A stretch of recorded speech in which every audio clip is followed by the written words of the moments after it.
성도 여러분 안녕하십니까?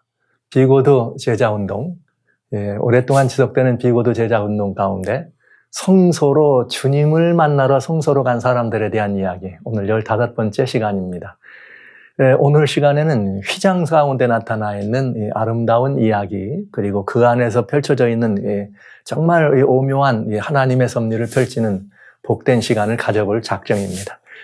여러분 지금까지 보신 것처럼 하나님의 이런 이 성소라고 하는 곳에, 하나님의 성소라고 하는 곳에 다양한 이런 기명들이 있고 또 다양한 사역이 있고 그 안에 이루어지고 있는 여러 가지 다양한 제도들이 있는 것을 지금 살펴가고 있는 중인데, 시작한 지 얼마 안 됐지만 그 모든 것들 속에 정말 굉장히 아름답고 오묘한 이치들, 그리고 감추어진 보배로운 그런 의미들, 상징들이 그 속에 있다는 사실들을 지금 보고 있는 것이죠.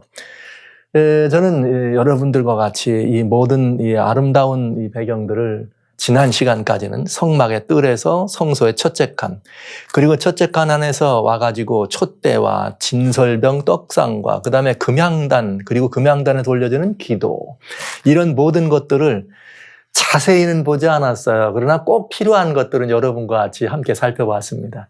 이 모든 것들을 살펴보는 과정들이 이렇게 온전히 성경으로만, 성경 말씀으로만 여러분들과 같이 이런 모든 말씀들을 살펴보게 되었습니다. 어떠세요? 상당히 아름다운 이 예표, 상당히 아름다운 의미들이 그 안에 있는 걸 여러분 보지 않습니까? 구약적인 이런 백그라운드가 있는 것이지만 답은 항상 어디에서 온다? 신약에서 답을 얻고 있다. 그리고 이 의미들이 이렇게 서로 매치되는 과정을 보면서 놀라운 구속의 이치를 우리는 보고 있는 것입니다. 정말 하나님의 이처럼 그런 아름답고 오묘한 이치가 이 안에 있다고 하는 것은, 여러 성도님들이 지금 공부한다는 것은 참으로 손해를 많이 보신 거예요. 진작 보셨더라면 하는 아쉬움이 있으셨을 거라 이런 생각을 하면서. 네, 이렇게 어떤 이 근래 이 성서를 여러분들에게 말씀드리면서 오늘 저는 이 말씀을 한마디 더 드리고 싶습니다. 기독교가 1517년 마르틴 루터의 종교개혁 이후로 말씀으로 돌아가는 운동이 일어났습니다. 그래서 정말 그 말씀에 있는 깊고 오묘한 이 생생한 생수들이 많이 말씀에서 이렇게 이 발굴이 되고 또 새로운 깨달음으로 우리들에게 주어지게 됐지요. 그런데 그런 이후로 하나님의 은혜로 말미암아서 이 금세기에 들어와서는 복음주의 운동이 그냥 온 땅을 덮어서 말씀이 전 세계에 보급되고, 말씀이 들어가지 않은 것은 없을 정도로 전 세계에 보급이 되고, 그리고 주의 복음이 정말 거의 땅끝까지 이르러 증거된 이런 모습들을 우리는 보는 즐거움이 있는 것이죠. 그런데 불행하게도 오늘날 그 말씀 중심으로, 말씀으로 돌아가는 이런 운동에서 어쩌다 보니까 하나님의 교회가 성도님들이 점점점 늘어나고 믿는 이들의 수가 넘치다 보니까 말씀에서 드러나서 어디로 이런 신앙의 모습이 좀 바꿔졌는가 하면 문화적 신앙으로 변질되는 것을 보게 됐다는 것이 참 가슴 아픈 일입니다. 그러다 보니까 근래에는 말씀으로 돌아가는 운동, 말씀을 깊이 탐하는 이런 것들은 조금 이렇게 소위 말하면 교회 안에서는 인기가 없는 일이고요. 또 말씀만 중심으로 어떤 일을 하는 것은 왠지 좀 이렇게 이 시대에 어울리지 않는 그런 모습인 것처럼 교회 안에 그런 풍토와 분위기가 조성됐다고 하는 것이죠. 그러다 보니까 오늘날 우리 교회는 말씀이 가지고 있는 그 오묘한 이치만 잃어버린 것이 아니라 말씀의 그 능력을 잃은 것이죠. 그래서 이 교회가 세상 속에 들어가서 세상을 바꾸고 변화케 하는 엄청난 이런 역사를 이루는 일을 지금은 우리는 거의 그야말로 이제 포기한 것이 아닌가 싶을 정도로 참 안타까운 현상을 많이 보게 됩니다. 그럴 뿐만 아니라 그리스도인이라 언필칭 우리가 말씀은 하지만은 사실은 신앙의 이유에 대해서 내가 왜 예수님을 믿는지 그런 그 신앙의 이유조차도 대답하지도 바로 알지도 못하는, 그러면서 기독교 신앙이 정말 오합지졸과 같은 그런 이렇게 대비해서 좀 무엇합니다마는, 저는 여러 많은 선교지들을 다닐 때에 예전에는 그 오지의 공항의 마을에 들어가면 그 공항에 기독교 단체들이 나와가지고 이렇게 예수님께로 인도하고 사람들에게 복음을 나누는 모습을 많이 봤어요. 오지에서도.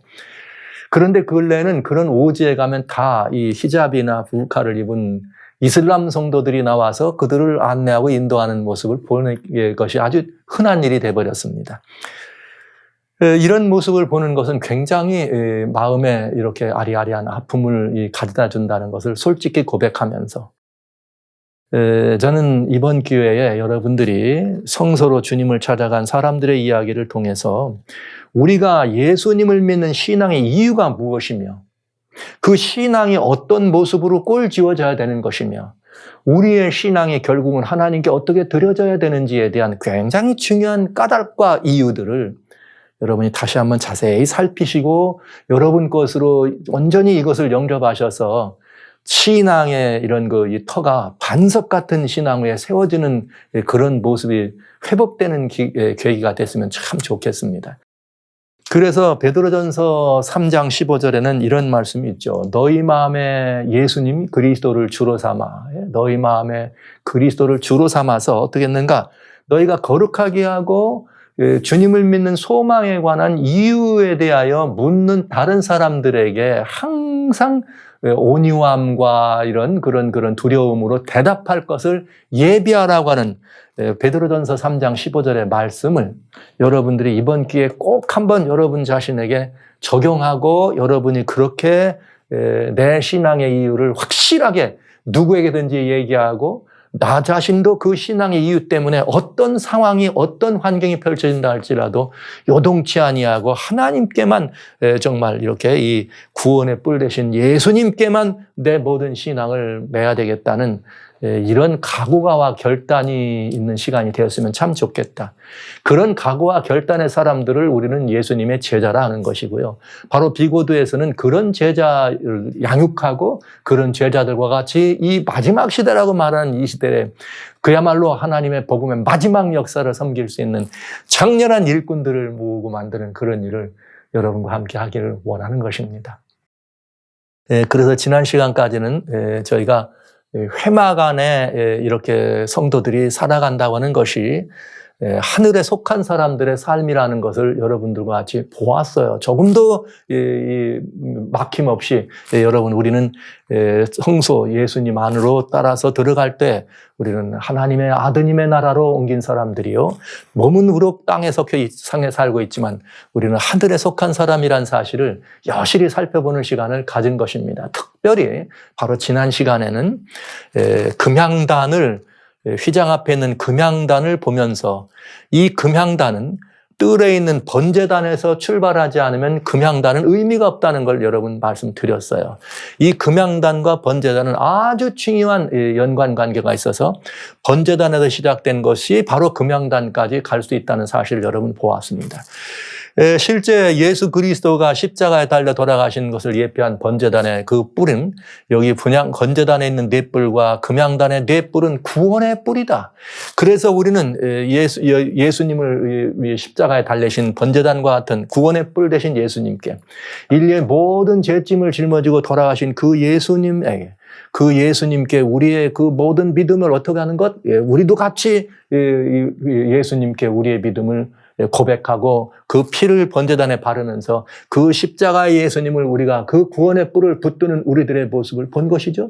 그러면서 주님이 이제 부활하에 승천하시고 하나님의 보좌 우편에 서 계신 예수님을 바라보면서 주님을 따라서 어디로 가는 거예요? 우리는 이 금향단, 보좌 앞에 있는 금향단까지 가서 거기에 있는 구원의 뿔 되시는 예수님, 그 구원의 뿔 되신 예수님의 그 구원의 뿔을 붙들고 완전히 하나님 나라에까지 하나님 아드님 나라의 주인공으로 살아가는 이 일을 위해서 이 뿔을 굳게 붙잡는 이것이 얼마나 중요한 의미인가 하는 것을 보았습니다. 그래서 이 구원의 뿔을 의미하는 이 번제단이나 금향단의 이 네 뿔은 예수 그리스도를 의미한 것이고 우리는 이 예수님을 굳게 붙잡아야 된다는 사실을 여러분 꼭 기억해 주시기 바랍니다. 실제 에베소 2장 5절로 6절에는 이렇게 되어 있습니다. 여러분, 허물로 죽은 우리를 그리스도와 함께 살리셨고 누가요? 우리 하나님의 놀라우신 사랑이 우리를 그리스도와 함께 어떻게 살리셨다. 여러분, 예수님이 십자가에 달려 돌아가실 때 우리도 함께 어떻게 한 거예요? 그 구원의 뿔 대신 예수님의 십자가의 뿔에 우리의 피를 바름으로 예수와 함께 우리도 죽은 것입니다.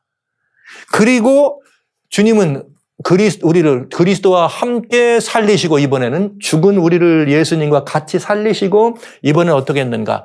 또 함께 일으키사 그리스도 예수 안에서 함께 하늘에 앉히시니 할렐루야 여러분. 네. 우리가 함께 어디에 앉혀요? 예수님과 함께 하늘에 앉히는 그래서 이 금양단의 넷불을 이번에는 성막 안으로 성소로 들어가서 보좌 앞에는 금양단의 넷불을 붙들고 예수님과 함께 어디에 있는 모습을 하늘에 앉혀있는 우리들의 모습을 보는 것입니다. 여러분 복에 구는 강림하사 다 좋아하는 찬송 아니에요? 참 사랑하는 찬송이잖아요. 그 3절 마지막 절에 우리가 다 이 주님의 은혜로 우리가 어떻게 해요? 하나님 이 나라에 들어갈 때 주의 은혜로 사슬되셔서 사슬 같은 주님의 은혜로 우리를 주께 어떻게 하세요? 주님께 내세요. 구원의 뿔에 우리를 주님의 은혜로 어떻게 하세요? 주의 은혜 사슬대사 우리를 주께 매주세요. 이렇게 찬송을 부르는 우리들의 삶이 바로 번제단과 분향단까지 연결되는 모든 기도는 번제단에서 출발해서 예수님의 이름으로 어디로 올라간다? 금양단 보좌 앞으로 올라간다. 누구의 이름으로? 예수 이름으로 올라간다. 그러면 예수님께 구하는 것이 아니라 아버지께 직접 나간다. 할렐루야. 그러면 그 자리에 누가 계시다? 우리 주 예수 그리스도께서 우리의 모든 기도를 응답하시고 우리의 모든 이 허물과 이것들을 다시 덮어주시는 그것이 중보죠. 번제단에서 구속이 이루어지면 주속 속에는 뭐가 들어있느냐? 속죄만이 아니라 중보가 있어요. 중보란 그 속죄의 공로를 어떻게 나눠주고 적용해주고 여전히 우리들에게 베풀어 주시는 것이 중보잖아요. 그런 예수님의 은혜를 우리는 경험하게 되는 것입니다. 자, 그러면 여기가 우리들의 삶의 마지막이냐? 아니라 이거예요. 여기가 우리의 삶의 마지막이냐? 금양단에서 여기 그저 뿔에만 발려져 있는 삶으로 우리의 삶은 끝나는가? 아니라 우리는 이제 이 삶의 의미는 나중에 또 보시겠습니다만은 성경은 뭐라고 말했는가? 이 보좌 앞에 있는 금양단 앞에는 뭐가 있느냐? 회막과 성소의 첫 칸과 두 다음 칸을 가르는 휘장이 있다 이렇게 됐어요. 그래서 출애굽 40장 26절에 그가 또 금양단을 회막 안 장 앞에 두고 그러니까 금양단은 어디에 있다? 회막 안 앞에 있는 장 앞에 있다. 그래서 우리는 여기 휘장이 있다는 것을 보게 되는 것이죠. 이것을 우리는 지성소와 성소를 가로막는 휘장이다 이렇게 얘기합니다. 오늘은 이 휘장에 속해 있는 아름다운 이 오묘한 하나님의 이 사랑의 초청을 한번 들어보도록 합니다. 먼저 우리는 이 휘장이 있다는 사실을 이렇게 보는데 이 휘장에는 성경 가운데 휘장에는 세 가지 종류가 있어요. 그런데 그 세 가지 종류의 휘장은 어떤 것이냐? 첫째는 출애굽 26장 31절로 33절 청자홍색 가늘게꼰 배실로 장을 만들어라. 이게 휘장입니다. 장이에요. 그리고 그 위에 그룹들을 공교히 수놓아라. 수놓은 다음에 금갈고리로 네 기둥 위에 들이우되 네 기둥을 만들고 금으로 싸서 네 은받침 위에 둘지며 그 장을 갈고리 아래 들이운 후에 증거궤를 장 안에 들여놓으라. 그래서 그 휘장이 너희를 위하여 성소와 지성소를 어떠하리라? 구별하리라. 이렇게 돼 있네요. 그러니까 이것은 성소와 지성소를 나누는 휘장입니다. 제가 히브리서 원어나 무슨 헬라의 원어에 정통한 학자가 아닙니다. 그러나 그저 여러분들과 같이 제가 개인적으로 성경을 살피기 위해서 히브리서나 히브리어나 이 헬라의 그런 오묘한 단어의 의미를 사전을 찾아보고 성경에 나온 의미를 찾아볼 줄 아는 그 정도의 소양은 있습니다. 그런데 꼭 필요한 때 저는 이 말씀을 여러분에 드리길 원하는데 여기에 오묘한 의미가 있기 때문에 오늘은 제가 여기에 있는 이 장이라고 하는 말의 원래 말이 무엇인가를 말씀드리네요.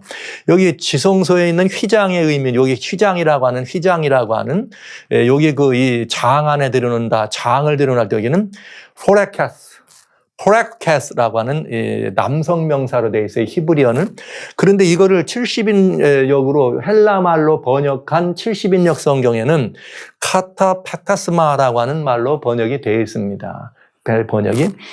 그런데 이것은 뭐냐? 베일이에요. 베일. 여러분 뭐 베일에 쌓여 있다 이렇게 덮고 쌓아내는 의미가 있는 베일을 의미하는 것을 알 수가 있습니다. 이것이 지성소 휘장입니다. 자, 그런데 이번에는 또 뭐가 있느냐? 다른 두 가지 휘장이 있는데 두 번째는 뭐냐? 출애굽 26장 36절로 37절 청자홍색 가늘게꼰 배실로 수놓아 성막 문을 위하여 장을 만들어라. 그러니까 여기도 또 장이 나오네요. 근데 이 장은 뭐예요? 문이다 이거예요.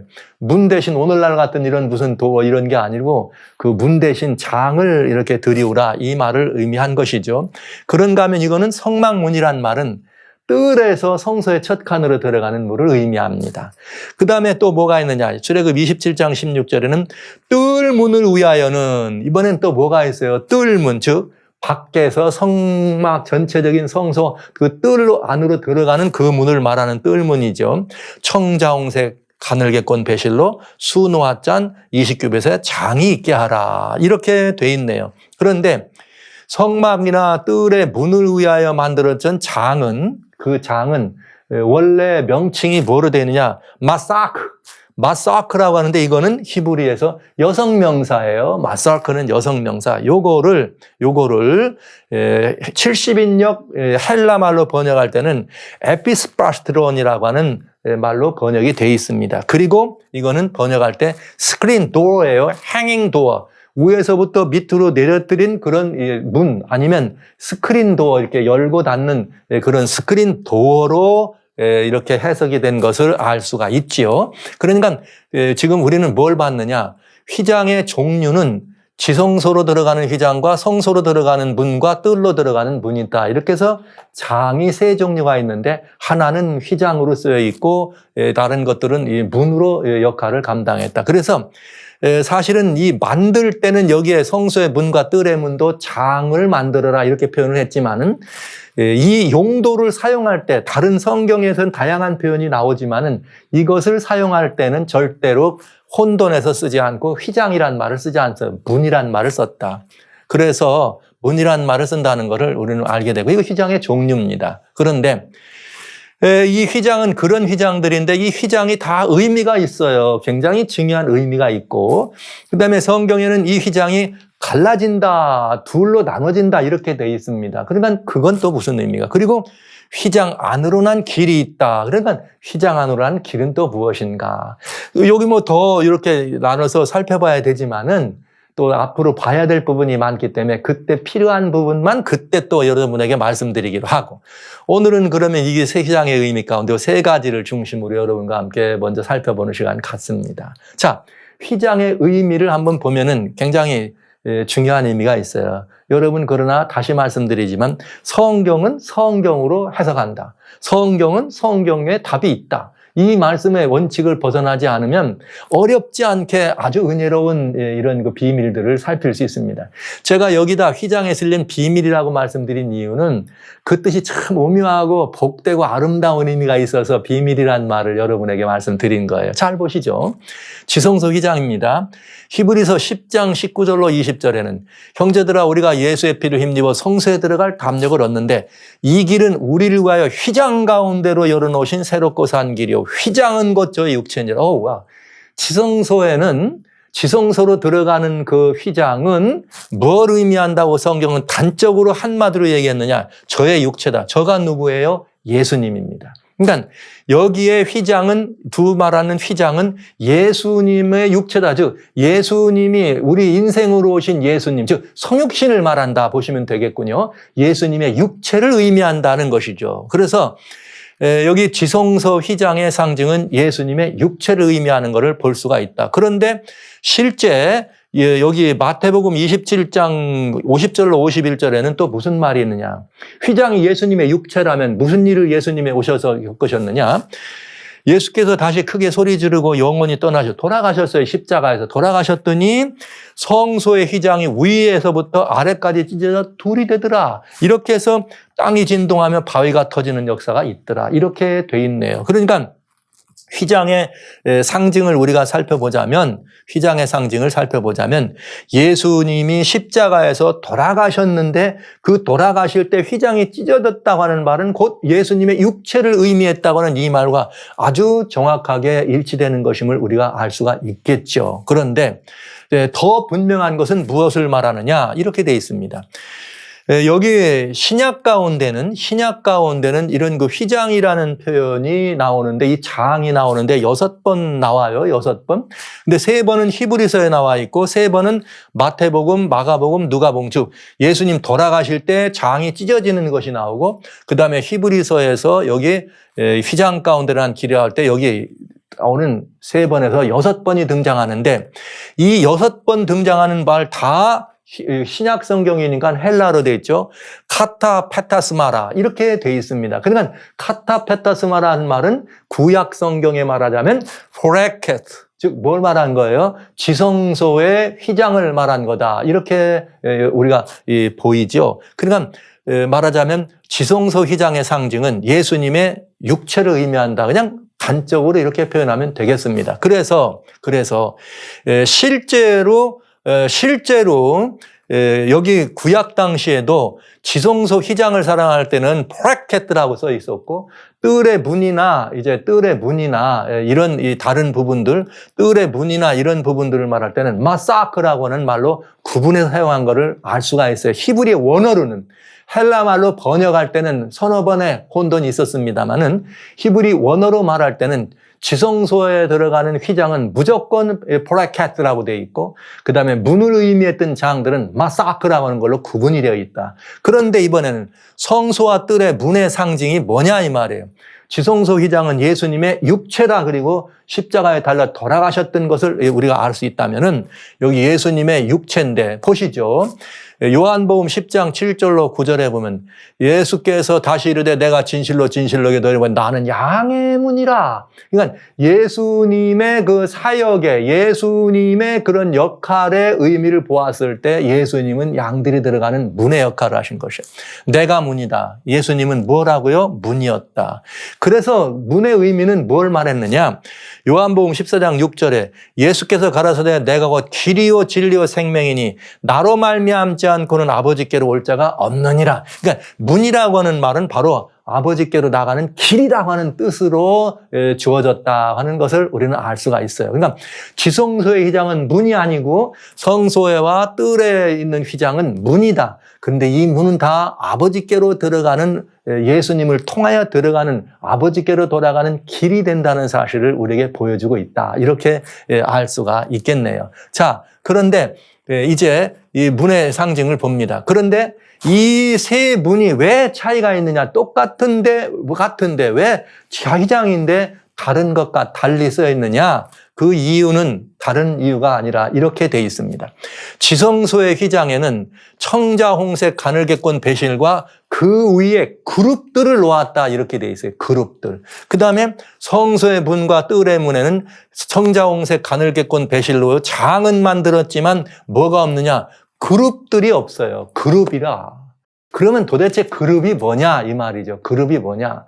그룹이라고 하는 것은 우리 성경에서 처음 등장할 때는 언제예요? 에덴 동산에서 우리 성서 볼 때 그랬죠. 아담을 밖으로 내놓으면서 두루 도는 화염검을 어디다? 그룹 사이에 두루 도는 화염검을 두었다. 이렇게 표현되어 있잖아요. 그룹은 보좌를 둘러있는 것이라는 말씀을 이미 드렸지만 그래도 다시 한번 정확하게 살펴보겠습니다.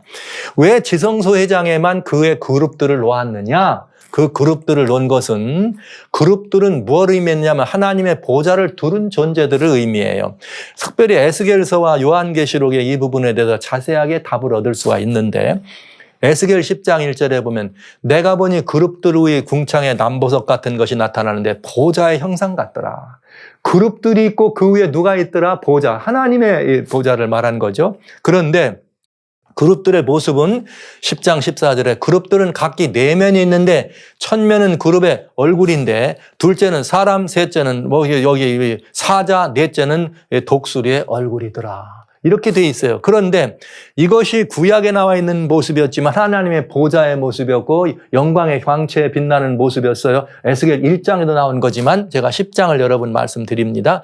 자, 그런데 이 말씀을 또 다른 곳, 똑같은 보좌를 본 요한은 요한 계시록을 통해서 뭐라고 말했느냐. 보좌 앞에 수정 같은 유리바다가 있고 보좌 가운데와 보좌 주위에, 보좌 가운데와 보좌 주위에, 그러니까 보좌 전체를 둘러진치고 있다고 볼 수 있겠죠. 그런데 거기에 네 생물이 있는데 앞뒤에 눈이 가득하더라 하면서 여기 네 생물의 모습이 사람이요 사자요 독수리요 송아지의 모습이다. 그러니까 똑같은 모습을 본 거예요. 그룹들이라고 하는. 그래서 이 그룹들은 여기 이사야 선지자는 이 보좌 안에 있는 그 서랍 천사로 얘기하는 것을 우리는 볼 수가 있네요. 그래서 그룹은 하나님의 보좌를 둘러있는 하나님의 보좌를 둘러진치고 있는 존재들이다. 그런 그룹 천사 혹은 이런 표현을 쓴 것이죠. 그런데 왜 거기에 그룹들이 있다 그랬으니까 잘 보시죠. 예수님을 상징하는 여기 아까 뭐라 그랬는가 하면 청자홍색 실과 가느개콘 배실로 만든 장을 만들어서 그룹을 놨는데 히브리서에서 바울은 휘장은 예수님의 육체다 이렇게 말을 했어요. 근데 그러면 예수님의 육체는 다른 거와는 달리 그 위에 뭐가 있더라? 그룹이 있다. 그룹이 있다는 말은 하나님의 보좌를 의미한다. 그 말은 곧 예수님의 육체를 의미하고 보좌란 말은 예수님이 누구라는 거예요. 하나님이라는 의미잖아요. 근데 그 하나님이 육체로 오셨다. 그 말씀이 어디 있죠? 요한복음 1장 1절. 태초에 말씀이 계시니라. 말씀이 하나님과 함께 하였으니 이 말씀은 곧 하나님이시니라. 그런데 그 말씀이 요한복음 1장 14절에 육신이 되어 우리 가운데 거하시더라. 말씀이 육신이 되어 우리 가운데 거하시더라. 이 말을 우리는 뭐라 그래요? 성육신이다. 즉 성육신이란 말은 하나님이 우리 중에 머무시는 하나님이 육체가 같은 우리와 같은 모습으로 오셨다 이 뜻이에요. 우리와 같은 육체를 가지고 오셨지만 그분은 누구라는 의미예요? 하나님이라는 의미인 것입니다. 그래서 이것이 바로 성육신의 비밀입니다. 그 성육신의 비밀을 어디에다가 딱 보여주셨어요? 휘장에. 똑같은 이렇게 예수님의 문이라고 말했던 다른 휘장과는 달리 그런 그 천을 만들면서 거기에 그룹을 써놓았다. 사실 휘장은 아니지만 덮는 장, 앙장이라 그래가지고 성막을 덮고 있는 성막의 맨 안두께에도 그 청자홍색 가늘실에다가 뭘 했어요? 그룹들을 써놓아서 그건 예수님의 신성의 육체를 말한다는 말을 이미 말씀드렸죠. 그러니까 예수님의 육체라는 말은 휘장이라고 하는 말은 예수님의 육체인데 그냥 육체가 아니라 하나님이신 예수님입니다. 왜? 그룹 천사가 그 육체를 어떻게 해요? 둘러있는 것을 보는 것입니다. 자, 그래서 여기 우리는 이 보좌로 들어가는 그 앞에 휘장이 있고 그 앞에 금양단이 있었습니다. 우리는 이 금양단 앞에 있는 이 휘장을 바라보면서 상당히 생각이 깊어지죠. 이 휘장은 뭘 말한다? 성육신, 예수님이 성육신. 그런데 여러분 우리는 이런 모습을 볼 수 있어야 됩니다. 디모데전서 2장 4절로 5절 이렇게 돼 있네요. 하나님은 모든 사람이 구원을 받으며 진리를 아는 데 이르기를 원하시느니라. 하나님은 한 분이요 또 하나님과 사람 사이에 중보도 한 분이니 곧 사람이신 그리스도 예수라. 와우. 그러니까 여러분 예수님이 이 땅에 오셨는데 완벽한 인생이라 이거예요. 그런데 왜 인생으로 오셨는가? 하나님과 사람 사이에 뭐로? 중보로. 그래서 예수님은 완전한 하나님이시면서 그룹이 수놓아졌죠. 이 성이 육체라고 했는데 그룹이 수놓아졌다는 말은 완전한 하나님이시면서 또 한편은 뭐예요? 완전한 사람이다. 그래서 예수님은 인생과 하나님과 사이에서 우리를 하나님 아버지와 인생 사이를 가로있는 중보다 하는 의미를 우리는 보게 됩니다. 그래서 이 예수님이 우리를 향해서 중보자, 하나님과 우리 사이에 중보로 서 계셨기 때문에 그 예수님은 바로 뭐예요? 구원의 뿔이 되신다고 하는 것을 알 수가 있죠. 그래서 이렇게 휘장이라고 하는 말이 예수님이 되셔서 하나님과 우리 사이에 중보로 서 계신 예수님을 의미했습니다. 그런데 이것은 그냥 단순한 중보가 아니에요. 이건 이제 무슨 의미가 있느냐면 여러분 우리는 하나님께서 어떤 의미를 우리에게 보십니까? 범죄하는 인간은 하나님께 나갈 수가 없습니다. 범죄한 인간은 하나님께 나갈 수가 없는데 왜 하나님께 나갈 수가 없는가? 그것은 하나님의 죄의 삭은 사망이에요. 죄의 삭은 사망인데 그 죄의 삭신 사망을 갚지 않았기 때문에 우리는 하나님께 나갈 수가 없는 것입니다.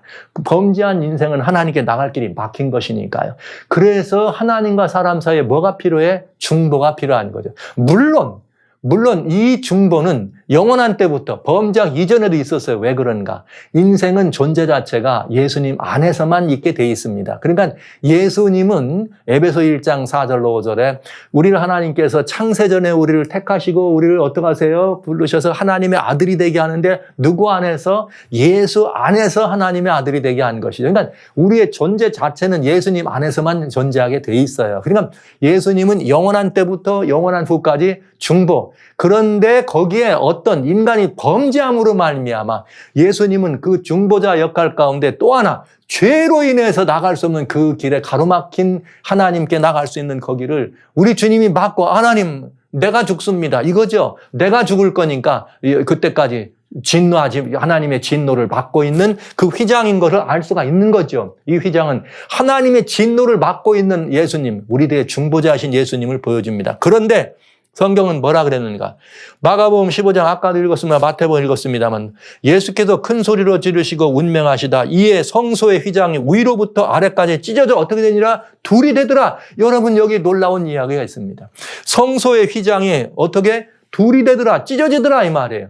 그 말은 이 말은 곧 예수님께서 십자가에 돌아가시는 순간에 중보였던 하나님의 진노를 막기 위해서 우리를 감싸고 하나님 앞에 서 계신 그 예수님이 돌아가심으로 말미암아 이제는 우리의 모든 죄값을 주님이 갚으셨으니 이제는 어떻게 되는 거예요? 갈라졌다는 이 말은 갈라졌다는 말은 예수님의 육체가 갈라졌다는 말이고 예수님이 돌아가셨다는 말이고 그러므로 말미암아 아버지께로 나가는 길이 열렸다고 하는 것을 우리들에게 보여주는 것이죠. 그런데 여러분 이 성소는 둘째 지성소에 들어가는 그 휘장은 지성소에 가는 휘장은 통짜로 되어 있지만 어떻게 되어 있느냐? 4개의 갈고리에 매달려 있었다. 아까 처음에 여러분 출애굽 26장에 31절 33절에 4개의 금갈고리로 매달려 있다 이렇게 되어 있어요. 그러면 여러분 예수님이 십자가에 달려 돌아가실 때 양손과 두 발에 어떻게 됐어요? 못 박히셨습니다. 그래서 못 박히셨는데 마지막에 로마의 군병이 예수님의 옆구리를 창으로 찔렀습니다. 그래서 예수님을 뭘 입으셨다 그래요? 오상. 즉 5가지의 상처를 입으셨다는 오상이잖아요. 자, 여기 뭐라고 말씀하셨는가? 주님 말씀하시기를 휘장은 곧 저의 육체라. 육체인데 여러분 몇 개에 의해서 십자가에 매달린 것처럼 4개의 갈고리에 매여 있고 결국은 돌아가시고 나면서 결국은 옆구리를 찔리면서 오상을 입어요.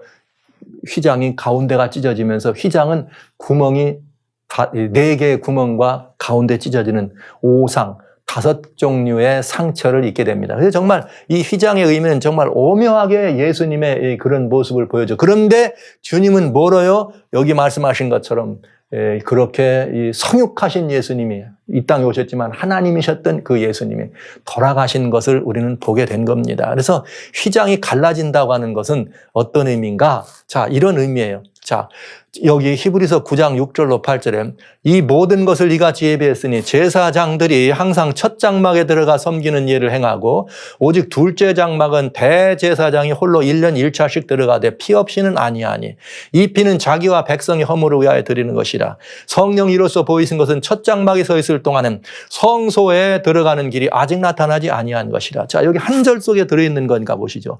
자, 제사장들이 보통 때는 어디에 들어가요? 첫 번째 장막, 즉 성소를 말하는 거죠. 거기까지는 들어갔다. 그러나 둘째 장막은 대제사장만 1년에 한 번씩 들어갔다. 이렇게 돼 있어요. 1년에 한 번씩만 들어갔다. 그런데 여러분, 뭐가 있느냐? 여기 성령이 이걸 통해서 우리들한테 뭘 가르쳐줬느냐? 첫 장막이 있을 동안에는 성소에 들어가는 길이 아직 나타나지 아니했다. 이 말은 여기 말한 이 성소라고 하는 말은 여기에 Holy of Holies예요. Most Holy Place, 가장 거룩한 것, 즉 지성소를 말하는 거죠. 그러니까 여기 이 첫 장막은 성소, 첫 칸을 말하는 것이고 여기 그러니까 처음에는 1년 동안 제사장들은 첫 장막에서만 일했지만 1년에 한 번씩만 대제사장이 들어갔다. 이건 무슨 의미냐 이거예요. 이건 무슨 의미냐. 그리고 꼭 피를 가지고 와야지만 둘째 장막에 들어갔다. 이 말은 무슨 의미냐. 결국은 모든 이렇게 인생들이 하나님께 나가는 길은 예표로 번제단의 불꽃에서 어린 양을 드리는 이런 일들을 예표로 믿음으로 주님을 따라가지만은 결국은 어떤 일이 있어야 되는가? 대제사장의 실체 되시는 예수님이 직접 어떻게 하실 때 이렇게 오셔서 그 모든 죄값을 갚지 않으면은 지성소, 즉 하나님의 보좌로 올라가는 길은 막혀 있다. 그런데 그러니까 죄로 인해서 나가는 길이 막혀 있어요. 예수님은 뭐로? 휘장이 돼가지고 우리를 하나님의 진노를 막고 기다리게 하신 다음에 결국은 여기 이어서 뭐라고 되어 있느냐? 그리스도께서 장래일에 좋은 대제사장으로 오사 손으로 짓지 아니한 곧 창조에 속하지 않은 더 크고 온전한 장막으로 말미암아 염소와 피가 아니고 자기 피로 영원한 속죄를 단번에 성소로 들어가셨느니라. 할렐루야. 그러니까 이제는 이건 뭘 말했는가? 그동안 구약 이것은 예표라 그랬죠. 예표로. 그 말은 지금까지 매일 드리는 것과 1년에 한 번 드리는 것은 구약에 있는 모든 사람들이 다 뭘 드려요? 속죄의 공과를 통한 제사를 드립니다. 이게 되게 오묘한 이야기죠.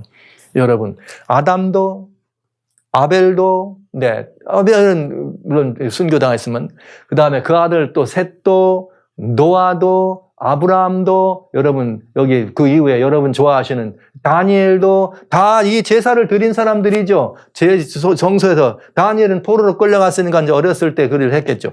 자, 그러면서 다윗도 다 뭘 했어요? 그 안에 제사를 드려요. 제사를 드려.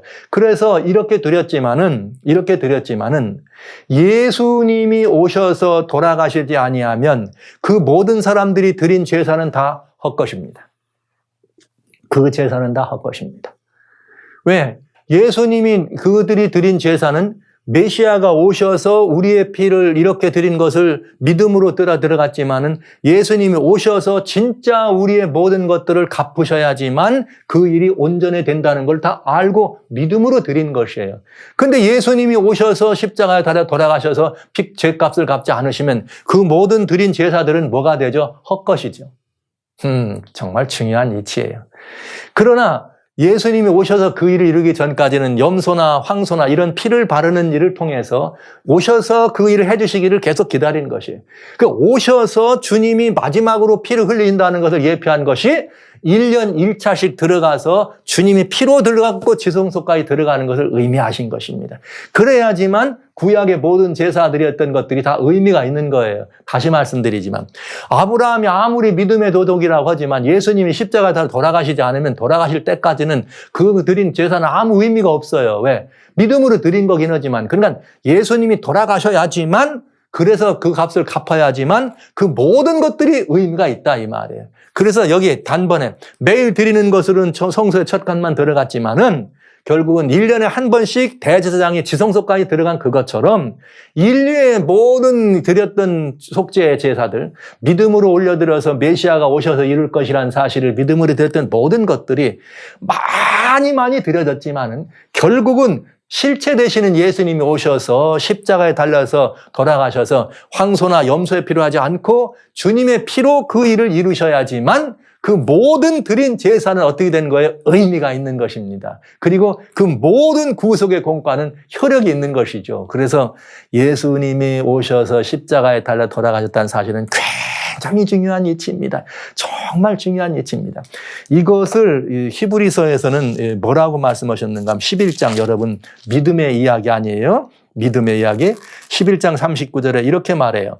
이 사람들은 다 믿음으로 말미암아 증거를 받았으나 약속을 받지 못하였으니 이 말은 무슨 말이냐. 믿음으로 말미암아 증거를 봤어요. 메시아가 오셔서 우리를 위해 십자가에서 돌아가셔서 우리의 죄값을 갚아주실 거다. 그러므로 우리가 모든 결국은 구원의 바늘에 들어간다. 이것을 믿음으로 받았지만은 그 약속을 받지 못해 여기 약속을 받지 못했단 말은 그 약속이 성취되는 것을 보지 못했다 이 말이에요. 그러나 40절 이는 하나님이 우리를 위하여 더 좋은 것을 예비하였은즉 우리가 아니면 저희로 온전함을 이루지 못한다. 즉 이건 무슨 말이냐. 예수님이 그러나 끝내 십자가에 올라가 돌아가셨습니다. 돌아가셔서 이제는 우리는 어떤 존재들이냐. 이루어진 이 구속의 공로를 믿는 사람이 된 것이죠. 이만큼 엄청난 이 차이가 있다고 하는 사실을 우리는 알게 되는 것입니다. 그래서 예수님이 어떤 일을 하셨느냐. 자기 피로 단번에 성소에 들어가셨느니라. 그러니까 성소로 들어가시는데 이번에는 어떻게 들어간 거예요? 완전히 성소의 지상성전의 희망을 두 쪽으로 갈라버리고 주님이 보좌 앞으로 들어가셨어요. 지성소는 하나님의 보좌를 의미하니까 예수님이 직접 보좌로 들어가셨다 이 말이죠. 그래서 이건 굉장히 중요한 의미가 우리들에게 주어지는 것이고요. 결국은 이것은 실제 이 땅에 있었던 일을 돌아본다면 이런 일이에요. 여호와 하나님이 창세기 3장에 아담이 에덴 동산에 그 사람을 내어보내어 근본된 초지를 갈게 하냐. 왜? 이 사람이 생명나무 열매도 먹고 어떡할까? 영생할까 해서 하나님이 밖으로 내놓습니다. 그런 다음에 이같이 하나님이 그 사람을 쫓아내시고 에덴 동산 동편의 그룹들이라 그랬어요. 두루도는 화영검을 두어 생명나무의 길을 지키게 하였다. 생명나무로 나가는 길을 못 들어가게 했습니다. 그게 그룹 도는 화염검이란 말은 보좌를 의미한다는 말을 들었어요. 주님이 내쫓은 인생이 아니라 기다리는 하나님으로 우리 앞에 오시는 이 보좌로. 그러나 이게 언제까지냐? 예수님이 죄값을 갚으면 이게 필요 있어요, 없어요? 필요 없어요. 왜? 이제 죄값인 사망을 갚아주셨기 때문에 우리는 이 동산 안으로 얼마든지 들어갈 수가 있는 것입니다. 생명나무 열매를 먹을 수 있도록 열렸다 이 말이에요. 그러니까 이 안으로 들어가는, 그러니까 성소의 휘장이 갈라졌다는 말은 바로 우리를 이 안으로, 그룹들과 도돈 안으로 우리를 집어넣는 자격을 주었다 이 말이에요. 그래서 하나님과 죄인의 관계가 어떻게 된 걸 의미해요? 회복된 것을 의미해요. 놀라운 이치입니다. 이제 우리는 죄로 말미암아 하나님께 직접 나갈 수 없는 우리들이 예수님이 우리의 모든 죄를 갚으심으로 말미암아 우리가 이제는 하나님께 나갈 수 있는 길이 열렸다는 것을, 휘장이 갈라졌다는 말을 통해서 우리들에게 보여주는 것이에요. 와, 이거는 정말로 아주 단순하고 심플하게 구속의 이치를 보여주는 것이면서 우리들에게는 어마어마하고 놀라운 이 사실들을 보여주는 것입니다. 휘장은 곧 저의 육체니라. 예수 그리스도께서 십자가에 달려 돌아가실 때 이것을 의미한 것처럼 휘장은 네 갈고리로 걸려 있을 뿐만 아니라 예수님이 돌아가실 때 이 휘장이 갈라지면서 어떤 일이 벌어졌는가, 이렇게 이 모든 역사가 이루어지는 것을 보게 되죠. 다시 말씀드립니다. 휘장은 어떤 역할을 그동안 해줬느냐. 십자가 이전에는 로마서 3장 23절에 모든 사람이 죄를 범하였음에 하나님의 영광에 이르지 못하더라. 그러니까 우리는 하나님의 영광에 들어갈 수가 없어요. 그러니까 죄값을 완전히 갚기 전에는 하나님께 나아갈 수가 없어. 그래서 구약의 제사장들이 제사를 드려가지고 하지만은 아직 휘장 앞에다가 뿌리고 금양단에다가 휘를 갖다 뿌렸지만 그 보좌 안으로는 들어갈 수가 없어요. 그러나 1년에 한 번 그 안으로 대제사장이 들어가는 것을 실행하면서 뭘로? 우리가 이렇게 드리는 것은 끝내는 예수님이 오셔서 우리를 보좌 앞으로 데려가실 거란 사실을 믿음으로 그런 일을 한 것이고, 대제사장은 그것이 이렇게 될 것이라는 것을 보여준 것입니다. 그리고 실제로 예수님이 오셔서 1년에 한 차례 들어가시는 대속죄일에 지성소로 들어가신 것처럼 십자가에 달려 돌아가심으로 말미암아 휘장을 열고 어떻게 하신 거예요? 범죄한 우리들의 죄값을 다 갚았기 때문에, 하나님과 우리 사이의 관계가 회복되었기 때문에 우리가 어떻게 된 거예요? 하나님의 영광에 이르게 된 것입니다. 그래서 여기에 너무나 여러분들이 좋아하시는, 우리는 그런 말을 쓰시죠. 제가 참 존경하고 사랑하는 한 교수님이 계신데, 우리 교수님은 이 말씀을 하실 때마다 꼭 롬파리파리다 이런 말씀을 하시는 분이 계셨어요. 여기에 그 교수님이 그런 말씀을 하셨는데, 여기 로마서 8장 뭐라고 말씀하셨는가? 여기 굉장히 중요한 30절. 또 미리 정한 그들을 또한 부르사 부르신 그들을 또한 의롭다 하시고 의롭다 하신 그들을 또한 영화롭게 하셨나니라. 할렐루야. 우리가 하나님의 영광에 들으지 못했지만은 예수 그리스도가 십자가에 달려 돌아가심으로 말미암아 이제 우리를 부르셔서 하나님의 영광에 참여할 수 있도록 보좌로 나가는 길이 막혀 있었지만은, 휘장에서 막혀 있는 것은 답답한 것이 아니라 예수님이 죽을 우리를 위해서 하나님 아버지시여, 아닙니다, 내가 죽습니다, 내가 죄값을 갚을 겁니다 하면서 참고 막아주신 하나님의 아들 예수님의 그 휘장의 모습을 우리는 본 것이고, 끝내 예수님이 우리의 모든 죄값을 갚으심으로 말미암아 이제는 휘장이 열어지고 우리로 하여금 하나님의 보좌 앞으로 직접 나가는 영광에 이르도록 하는 그 길을 열어주신 사건을 우리는 바로 이 지성소의 휘장을 통해서 알게 된다는 것입니다. 그러니까 사랑하신 성도 여러분, 우리는 성소의 첫째 칸에 머물르면 돼야 안 돼요? 안 되는 거예요. 그냥 금단의 뿔에다가 발라놓은 것은 발라가지고 그냥 그 앞에만 있는 게 아니에요. 우리는 이제는 휘장 가운데 난 길을 따라서 어떻게 해야 돼요? 성소로 들어가서, 지성소 안에 들어가서 하나님의 보호자의 영광에 함께 참여하도록 우리는 그렇게 된 것입니다. 그래서 우리를 신의 성품에 참여토록 하는 하나님의 역사를 이루게 된 것이죠. 여러분, 휘장이 갈라져서 중앙에 갈라져서 이렇게 이 길이 되었다고 하는 것은 너무나 놀랍고도 너무나 완벽하고도 너무나 신비로운 이 오묘요 이치요 비밀입니다. 이 사실은 단순히 이제는 지상에서 양이나 염소로 피를 가지고 제사를 드리 이런 일은 필요 없다. 그러니까 지상성소는 이제 그 역사 기능이 끝났다. 마쳤다. 이제는 우리가 다 그런 것이 아니라 하나님께 직접 나가는 길을 열어주셨다라고 하는 그런 의미들을 보여주시는데 여러분 그 의미를 보여주시는 아주 구체적인 사례를 우리는 볼 수 있어요. 자, 아까 말씀드렸지만 보세요. 히브리서 10장에 그러므로 형제들아 우리가 예수의 피를 힘입어 성소에 들어갈 담력을 얻었나니 이 성소가 뭐라고요? 지성소라 이 말이에요. 지성소. 보호자로 들어갈 담력. 그러면 우리는 성소의 첫째 칸에서만 살아가는 사람들이 돼서는 안 된다 이 말이에요. 안 된다 이 말이에요. 이 주님께서 열어놓으셨으니까 우리는 어디로 들어가야 돼? 지성소로 들어가야 된다 이 말이에요. 그 길은 우리를 위하여 휘장 가운데로 열어놓으신 새롭고 산 길의 휘장은 저 육체. 분명하잖아요. 휘장 가운데로. 이 휘장은 예수님의 육체라 그랬고 이 휘장은 뭐라고요? 이 휘장은 여기에 카타 페타스마라. 이거는 포라케스라고 하는 지성소의 휘장을 말한다. 제가 원어를 여러분에게 잘 사용하지 않지만 성경으로도 충분히 뭐든지 다 풀릴 수 있어요. 그러나 혹여 성경을 가지고 또 이상한 문제들을 이렇게 또 제기하는 이런 경우가 있기 때문에 이 부분은 민감하지 않도록 제가 여러분에게 참 분명하게 말씀드리려고 이 원어를 써서 말씀드리는 것입니다. 신약 성경에는 여기 나와 있는 카타페타스마라고 하는 6번의 기록이 나오는데 3번은 예수님 돌아가실 때 휘장이 갈라졌다는 기록이 나오는 것이 3번. 그 다음에 나머지 3번은 히브리서에서 나오는데 그 히브리서에서 여기 나오는 이 3번 다 지성소의 휘장을 의미할 때 썼다는 사실을 알 수 있다. 아주 너무나 명쾌합니다. 그러니까 이 말은 휘장 가운데 이르는 즉 지성소로 들어가는 그 길을 열어놓으신 그 길은 우리를 위하여 난 새롭고 산 길이다. 새롭게 산 길이다. 휘장은 곧 저의 육체니라. 보혈을 지나. 우리 맨날 찬송하잖아요. 보혈을 지나. 예수님의 보혈을 지나서 우리는 번제단에서 이렇게 머무르는 사람이 아니에요. 이제 금양단에만 머무르는 게 아니에요. 우리는 그냥 지성소 보호자 앞으로 단박질에 들어가야 돼요. 누구를 따라서? 우리의 주인 되시는 예수님을 따라서. 여기 분명하게 말했습니다. 새롭고 산 길의 휘장은 저의 육체니라. 들어가야 합니다. 들어가야 합니다. 우리를 이 휘장 가운데로 들어가도록 하기 위해서 예수님이 돌아가셨어요. 하나님이 돌아가셨습니다. 하나님이 돌아가셨다면 우리는 그 뒤를 분명히 따라 들어가야 됩니다. 안 들어가는 것은 오히려 하나님을 더 근심케 하는 일 아닐까요?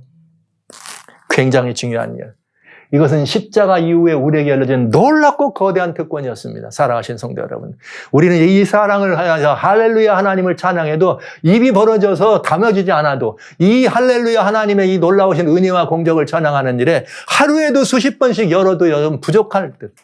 하나님의 영광과 우리의 하나님의 영광에 이르지 못하는 우리들을 열었단 말은 하나님의 영광에 이르가도록 그래서 롬 830에 주님 말씀하시기를 우리를 어떻게 하시니라 우리를 택하시고 부른 자들을 의롭다 하시고 의롭다는 그들을 어떻게 하나 영화롭게 했느니라.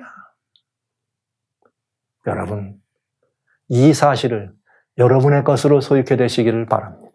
이것은 십자가에서 이루어진 놀랍고도 놀라운 이 공효요 은혜입니다. 이 사실을 부정하거나 모른 척하는 것은 굉장히 위험한 일일 뿐더러 굉장히 정말 불행한 일입니다. 여기 이 성소를 가르치면서 우리가 지성소에 들어간다고 하는 이 말씀은 굉장히 중요한 거예요. 우리는 신의 성품에 참여하는 사람으로 베드로서 1장 4절에 주님 분명히 말씀하셨습니다. 이것을 등한히 하는 것은 예수님의 은혜를 등한히 하는 것입니다. 굉장히 중요한 역사적 사실이 어디서 이루어졌다? 십자가에서 이루어졌다고 하는 사실입니다. 예, 저는 여기에 다른 아무런 다른 가르침들도 여기에서 우리는 이탈해서는 안 됩니다. 자, 이렇게 해서 우리는 예수님의 십자가에서 어떤 일이 벌어졌는가? 우리가 예수의 피를 힘입어 성소, 지성소라 그랬어요. 왜? 휘장 가운데라는 길. 여기 휘장 가운데라는 말을 썼죠. 성경에 신약과 구약을 통해서 지성소로 들어가는 발에 있는 이거 휘장을 휘장이라고 하고, 만들 때에 성소에 문을 쓰는 문에다가 그냥 장이란 표현을 썼지, 그런 만들 때만 거기에 그런 걸 마삭이란 말을 그랬었지, 모든 기능과 용례를 얘기할 때는 반드시 지성소로 가는 휘장은 휘장이라는 말을 포레테스라고 썼습니다. 그래서 휘장 안으로 들어간다고 하는 말은 무조건 지성소 안으로 들어간다는 말인 걸로 여러분 이해하시면 됩니다. 그러니까 성소의 첫째 간을 얘기할 때는 절대로 휘장 안이라는 말을 쓰지 않았어요. 그 성소의 첫째 간을 쓸 때는 휘장 밖 아니면 성소의 문 안 이렇게 돼 있어요. 회막 안 아니면 휘장 밖. 여호와 앞에 있는 휘장 밖이라고 쓴 것은 성소의 첫 칸을 말하는 것이고, 무조건 휘장 안으로라는 말은 지성소를 의미했습니다. 그러니까 사랑하신 성도 여러분, 히브리서에 예수님이 부활하시고 승천하셔서 하늘 성소로 당연히 들어가셨다고 할 때는 말할 것도 없이 어디로 가신 거예요? 보좌로 가신 거고, 성경 용례상 휘장 안으로 우리도 들어가라고 하는 휘장 가운데라는 말은 사도 바울은 히브리어 정통 히브리 학자 아닙니까? 그렇다면 그 바울이 이 휘장 가운데라는 말, 휘장 안이라고 하는 말, 우리를 휘장 안으로 들어간다는 이 말은 반드시 지성소를 말한다는 걸 알고 있는데 그가 다른 말을 할 필요가 없죠? 그러니까 여러분, 예수님 십자가 이후에는 우리 모든 그리스도인들은 다 휘장 안으로 난 예수님을 따라서 휘장 가운데 난 그 길을 따라서 지성소로 가야 된다고 하는 사실은, 여러분 이제 이 말씀은 여러분 우리가 들어야 될 단순한 은혜가 아니라 이건 하나님의 명령임을 여러분 기억해 주시기 바랍니다. 이건 명령입니다. 왜냐하면요, 하나님이 돌아가셨습니다. 그룹을 수놓인 예수님의 육체라고 말한 휘장이 갈라졌단 말은, 열었단 말은 하나님이 돌아가셨단 말이죠. 네. 하나님이 돌아가시면서까지라도 우리로 휘장 가운데란 길을 통해서 보좌 앞으로 나오라고 초청하셨는데 우리가 안 들어간다면 그건 명령을 불복종하는 것 아닐까요? 어떤 이유나 어떤 명분으로도 마치 하나님을 더 존귀 여기고 높이는 것처럼 하지 않은, 그건 배도입니다, 여러분. 휘장 가운데로 길은 분명히 나 있습니다. 십자가 이후에 우리는 모두가 다 보좌 앞으로 나가게 되어 있습니다. 죄로 말미암아 하나님과 맡겼던 모든 중간에 맡긴 담은 완전히 제거된 것입니다. 할렐루야. 그래서 우리는 휘장 가운데라는 길을 따라서 새롭고 산 길이요 휘장은 육체라고 하는 이 말씀을 믿음으로 어떻게 하는가? 이제 우리는 그러므로 우리가 긍휼하심을 받고 때를 따라 돕는 은혜를 얻게 하여 은혜의 보좌 앞으로 담대히 나아갈지니라. 아멘 할렐루야. 아멘 아멘 할렐루야. 여러분, 일상의 삶이 예수님을 영접한 이후에도 고적하십니까? 일상의 삶이 예수님을 영접한 이후에도 고난 속에서 여러분 우리들의 날마다의 그런 수고에 짐을 지십니까? 오늘 성경은 우리들에게 이렇게 말합니다. 우리가 이 땅을 살아가면서 어렵고 힘든 과정이 없다고 말하지 않습니다. 우리가 살아가는 이 생애의 모든 수고와 무거운 짐들이 있다고 말씀하십니다. 그러나 주님은 이렇게 말씀하시죠. 다 내게로 오라. 내가 너희를 어떻게 하리라? 쉬게 하리라. 우리는 다 오라고 하는 주님께 나가서 번제단의 뿌리에다 우리의 모든 짐을 다 태우고 주행하는 것이죠. 그 다음에 주님을 따라서 어디로 들어가요? 성소 안으로 들어갑니다. 향단의 뿔에 우리 주님 따르신 그 뿔에 우리의 피를 가지고 들어가 밟습니다. 예수님과 함께 하늘에 앉힙니다. 거기 가시면 누가 계십니까? 예수님이 계십니다. 은혜의 보좌의 주인이 누구십니까? 예수님이십니다. 우리는 이 은혜의 보좌 앞에 우리가 직접 나갈 것입니다. 휘장 가운데란 길을 따라 예수님이 나갑니다. 누가 열어놓은 길이에요? 바로 보좌 앉은 그분이 열어놓은 길입니다. 보좌 앉으신 그분 앞에 주님 나 힘들어요. 주님 나 어려워요. 주님 나 고통스러워요. 나 무거워요. 이 모든 우리들의 이것들을 갖다가 주님께 고백할 수 있다고 하는 것이죠. 어떻게? 직접. 누구 이름으로? 예수님 이름으로. 사랑하시는 성도 여러분, 주님을 섬기는 것이 이렇게 살아가는 이 땅에서 고통스러울 수 있습니다. 왜? 죄악의 환경 속에서 주님을 믿고 살기 위해서 다란 말한 유익된 것을 포기할 수 있습니다. 주님을 믿는 믿음에 대한 이유 때문에 더 많은 손해를 볼 수 있습니다. 그러나 그때마다 우리는 어디로 가서? 보좌 앞으로 나아가서 이 엄청난 하나님의 영광의 보좌 앞에 나가서 주님을 바라보며 주여 나 이거 잃어버렸어요. 그러나 주님을 바라보면서 그 주님의 은혜를 구하면서 은혜의 보좌에서 담대히 주님께 나아갈 나갈 때 때를 따라 필요한 모든 것들을 도와준 하나님의 은혜로 힘입고 다시 돌아와. 힘들어 죽을 것 같다고 세상은 말하지만 No! 아니야. 여기 살 길이 있어. 이제 온 세상이 다 깜깜하고 칠흑같이 어두운 환난이 있다고 할 때 아니야. 여기에 뭐가 있어? 빛이 있어. 이렇게 말할 수 있는 담대함을 우리는 은혜의 보좌 앞에서 얻게 되는 것입니다. 우리는 이런 은혜만 얻나요? 물론 살다 보면 우리도 모르는 사이에 넘어지고 깨어지고 죄에 침륜될 때가 있죠. 그러나 그때마다 우리는 어떻게 하는 거예요? 다시 일어나서 오 주님 내가 넘어졌습니다. 그럴 때 보좌 앉으신 그 주님이 뭐라 그래요? 내가 너를 위해 다 죽었느니라. 내가 너의 핏값을 갚았잖아. 네가 넘어진 건 내가 이미 다 갚은 것이야. 그러니 너는 괜찮아. 일어나. 그때 우리는 또다시 주님의 은혜를 힘입어서 일어나는 것입니다. 기왕에 제가 이런 말씀을 드렸으니 조사, 심판이라고 하는 가르침에 빠져있는 재림 성도님들은 이 말씀 앞에 겸허히 무릎 꿇으시고 보좌 앞으로 나오시기 바랍니다.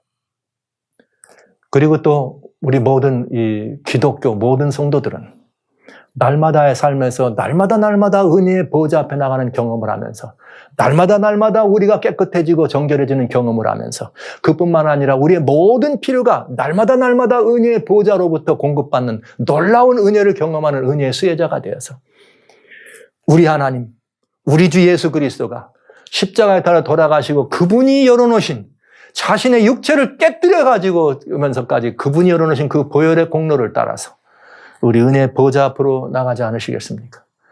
이것이 휘장이 우리들에게 보여주는 너무나 놀랍고도 너무나 오묘하고 신비로운 비밀이고 은혜입니다. 여러분, 우리 다 같이 은혜의 보좌 앞으로 담대히 나오시기를 주의 이름으로 축원합니다. 이제 저는 여러분들에게 그 보좌 앞으로 나가는 그리스도인들의 그 위대한 비밀, 이것이 무엇인지를 여러분들에게 또 한 번 더 말씀드릴 마음이 있습니다. 오늘은 휘장 가운데 난 길을 따라 은혜의 보좌 앞으로 보혈로 만들어 온 새 길을 따라서 함께 나오신 여러분 되주시기를 죄로 축원합니다.